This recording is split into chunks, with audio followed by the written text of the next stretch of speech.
உண்மை இதுதாங்க. உங்களுடைய மிகப்பெரிய விரோதி அன்கான்ஷியஸ்னஸ் தான்.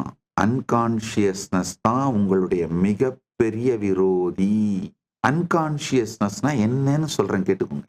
உணர்வறு மனம். உங்களுடைய உணர்வை பாய்ச்சாமல் உணர்வறு நிலையிலேயே உங்களுக்குள்ள நடக்கிற செல்ஃப் டாக், உணர்வறு நிலையிலேயே உங்களுக்குள்ளேயே நீங்க பேசிக்கிறது. சில நேரத்தில் நீங்க பாத்தீங்கன்னா ரோட்ல நடந்து போகும்போது சில பேர் கையை அசைச்சிட்டே அப்படின்ட்டு போயிட்டு இருப்பாங்க பாருங்க. மைண்ட் வாய்ஸ் நினைச்சு லவுடா பேசிட்டு.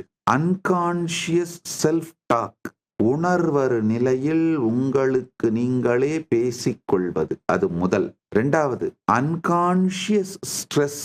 ஏன் ஸ்ட்ரெஸ்டா இருக்கோன்னு தெரியாமலே அன்கான்ஷியஸாவே ஸ்ட்ரெஸ்டா இருக்கிறது. ஏன்டா டிப்ரெஸ்டா இருக்க, ஏன்டா டயர்டா இருக்க, ஏன்டா போர்டா இருக்க, ஏன்டா சலிப்பா இருக்க, ஏன்டா டல்லா இருக்க தெரியாது, ஆனா டல்லா இருக்கு. சில நேரத்துல இந்த ஆறுகள்ல நீர்ச்சுழல் உருவாகும். அது மாதிரிங்கயா உங்க உணர்வுக்குள்ள அன்கான்ஷியஸா இந்த ஸ்ட்ரெஸ் ஒரு சுழல் மாதிரி உருவாயிடும்.